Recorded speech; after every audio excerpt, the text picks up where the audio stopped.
Have you ever felt wrong or greedy or ashamed for wanting more? What if it was actually owning our desires that will make us even more successful? In fact, the reason we are called to more is because we are so blessed and grateful for what we already have.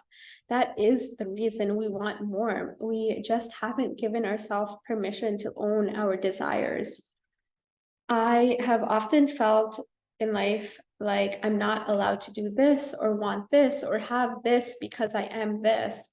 I've been really working on reframing that to that's exactly the reason I get to have it. Not even despite it, but actually because of it.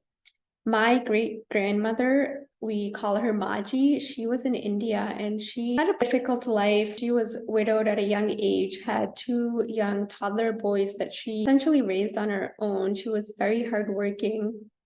She unfortunately didn't get to complete her education. That was one of the big regrets that she had in life is she was such a talented, smart woman. She was really great with her hands. She made soap and did a lot of knitting, embroidery, crochet. She would make carpets. So very crafty. And if she had the opportunity to get an education, I don't even know what she would have been able to accomplish. She would have been so successful. And back then, people, families, parents, they were working really hard, going to work, earning money, trying to feed their families. They were living really in survival, right? They had a good life in terms of everyone was very close to their families and people were close knit, but they had nowhere nearly the opportunities that we have now. We have so much abundance. We are able to get educated, have careers that we want, live wherever we want, travel. We have so many more freedom and opportunities that just we didn't have before. It seems like this has actually created new problems.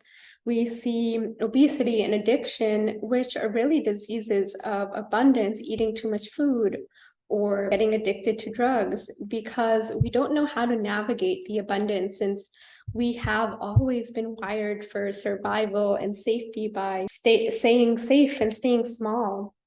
That's why giving ourselves permission is really scary, especially when, like I said, we are wired for safety and it can be really hard. We meet up against a lot of resistance. I was listening to this podcast that was interviewing this really famous world-known dancer named Nora, and she's just really talented and really hardworking.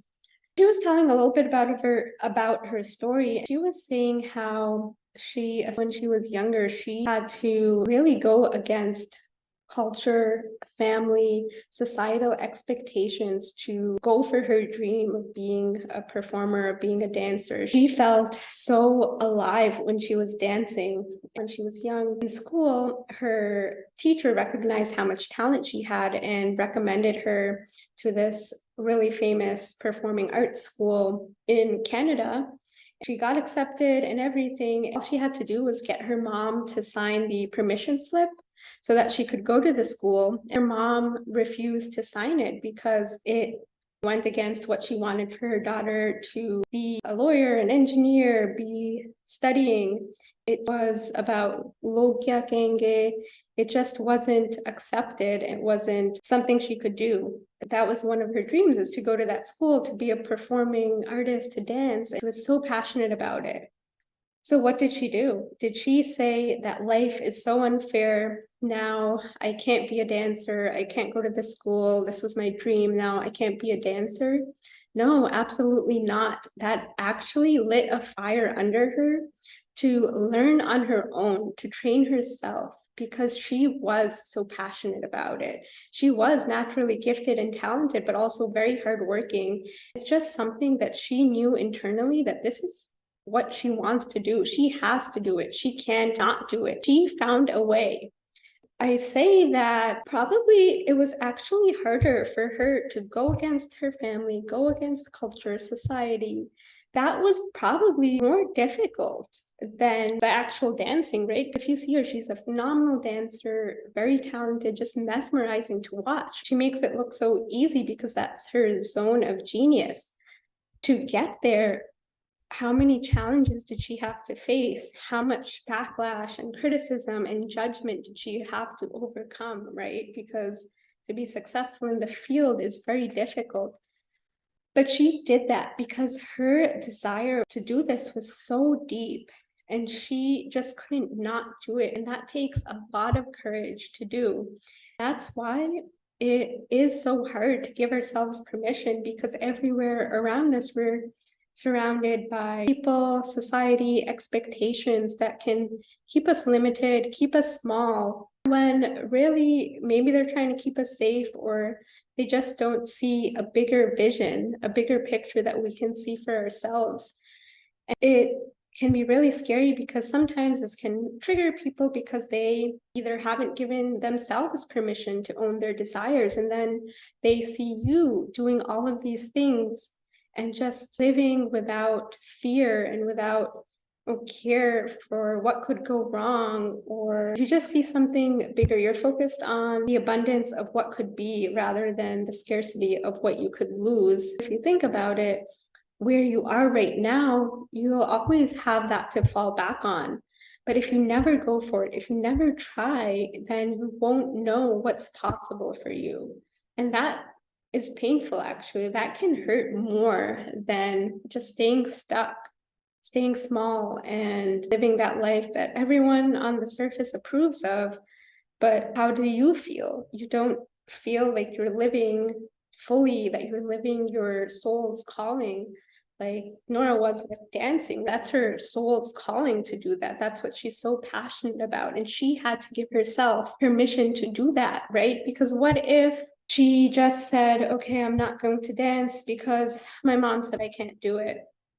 That is just not something that you do. What if she said that? And then what would she do? Maybe, God forbid, she falls into unhealthy patterns or behaviors or even addictions that people fall into because they aren't giving themselves permission to own their desires, and they're stuck in playing small, and they're stuck in this world that really can be limiting if we let it be, and that doesn't feel good. So we have to find escapes or some pleasures that aren't productive to our growth and aren't impactful in helping other people. That actually hurts even worse, because when we do these things, when we give ourselves permission, we're actually giving other people permission that they can do it too. That either they don't believe it's possible for them, then, or they just don't think that they are allowed to have it. Then the next part becomes, okay, so now someone's given themselves permission. They know that they want this, they have a deep desire for it, they are going to go for it. Then the next layer of that is the fear that comes up that can keep taking you back to where you were before, because now you're like, I really want this, but I don't know how to get there, or I don't know if it's possible for me. Or you have these little seedlings of doubt that creep up that you really have to power through. And people do that is by really owning their desire and giving themselves permission and feeling like this is possible for me.